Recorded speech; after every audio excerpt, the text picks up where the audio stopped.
In video number 6 and the last one of the series, we will polish our UI by adding alert notifications and improving error handling in the API and database.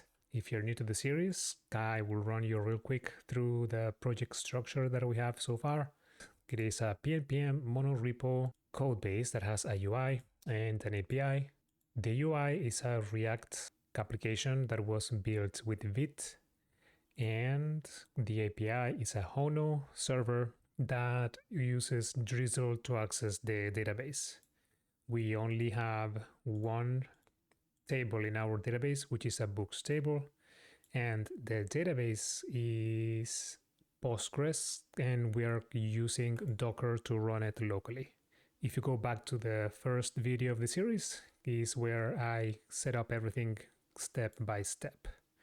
But now let's go and get started with installing React Hot Toast, which is the notification component that we will use for our app. So I'm here at the website for reacthottoast.com, and I will follow the instructions to install the package. We are using PNPM, so I can copy this line. And now from my terminal, I can do PNPM install on my UI package. And I want to add React Hot Toast. That's going to take care of that. And now I'm going to run the development server both on the UI and the API. And that's it. I'm gonna make sure this is working. Yep, we have our data coming in, so that's good. And now the first step is to make sure that our toaster component is placed up the top of our app. So let's go to the UI. I'm gonna close this Docker Compose file. And this main file, the main TX, is the one that wraps up everything, including our query client provider. So I think this is a good location to add it. And now, then there we have it. Okay, now we can start calling toasts from anywhere just with this function toast and hello world. Let's do that just to make sure that everything is working as expected. So in our app, I'm going to call toast hello world, but I'm going to run that at the moment when we click on the book's title. Let's see what we have. And there it is. So the toasts are working as expected. And from now we can start thinking on where we want to show the notifications. The first one that I want to do is a notification on success when we add a book, because right now there is nothing that gives a feedback for the user. If I do submit, we do have a new book, but there is no feedback that shows that the book was created correctly. So let's go and find the book form that handles this component. And in here, I will import toasts in my create book mutation. On my onSuccess handler, I will call a toast with the success type. And let's say book has been created successfully. So let's give it a try. Awesome. So there it is.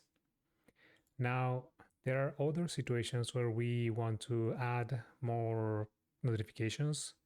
For example, when we edit, can send the changes. So let's do that in the update book mutation function on success.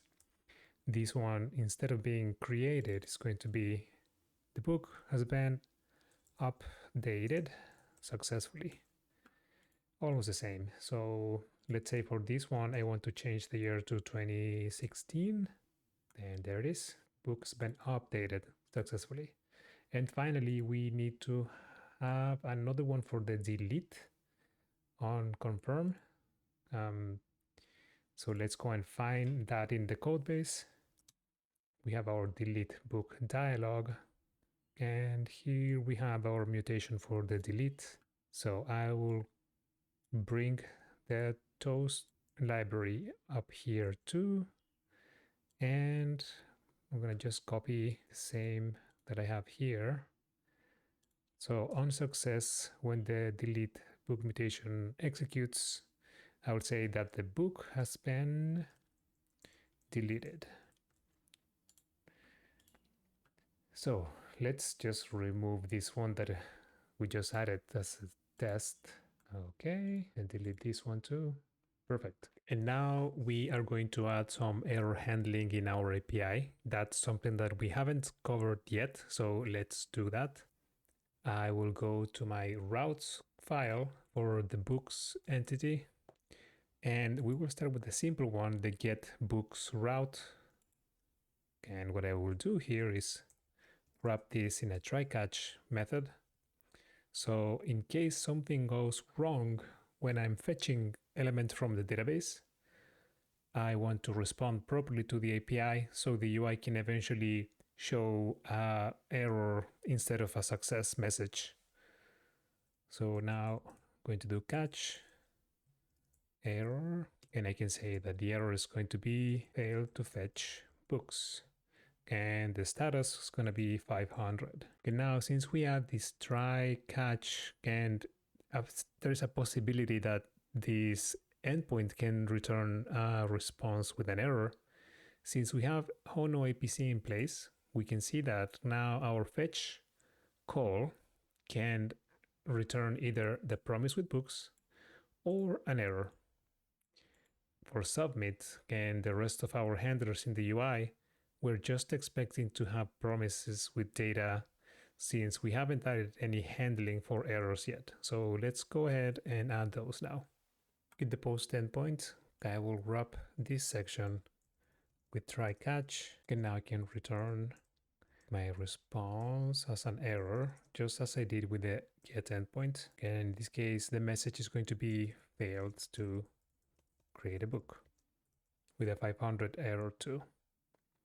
Additionally, if I want to check for specific errors in the database, what I can do here is check if my error is an instance of a drizzle query error, and I can return something more specific here, like say error, database error, and then the details are going to be error.message.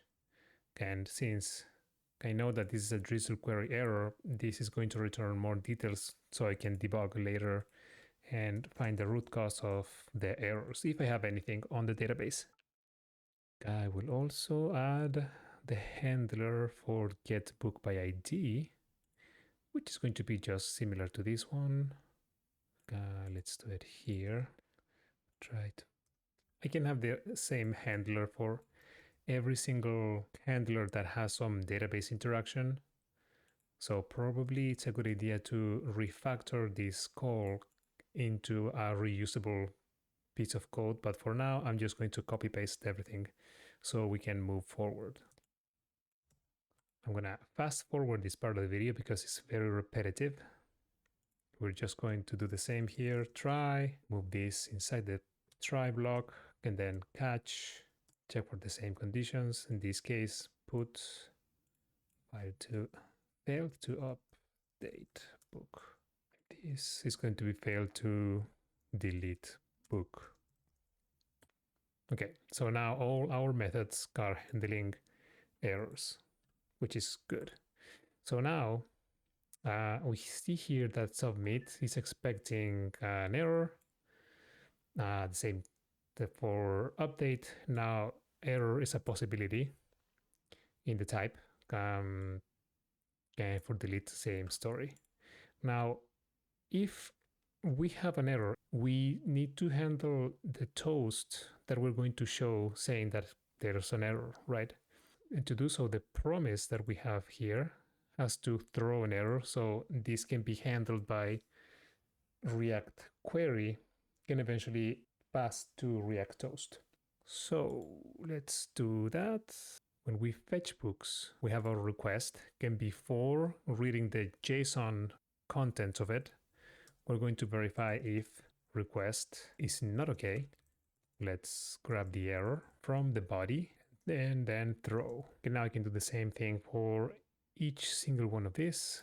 Submit and update. And finally delete. Let's make sure that everything is working as expected by updating this book here to year 2020. So back in our API handler, what I will do is just return an error even before we try to update. So here, in this way, I'm forcing the API to return this 500 with this error message when I try to send a request to my put endpoint. And then in our form, or whenever we are actually using the mutations for that API, in this case is going to be the update book mutation, we need to handle for errors, which is something that we haven't done before. So let's go ahead and in update book mutation, let's do on error. And here now we can say toast.error. Yeah, oops, something went wrong. Just to give it a try and see what happens. So now when I try to update something, let's say this book, let's say 1986, there we have it. So we have our error coming back, correctly handled, but let's take a look at the API and see what we get in return. I'm gonna try again with 19 something, and there it is. So this is the error that we have in the API that is coming back to us. And then you can choose how much you want to add in terms of logging.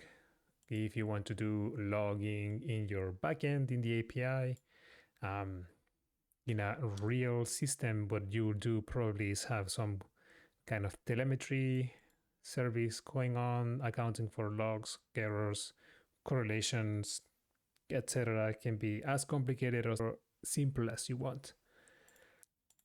And now what I need to also do here is account for errors on the create book mutation. So let's do that. And finally, on the delete dialog, we also have another mutation here.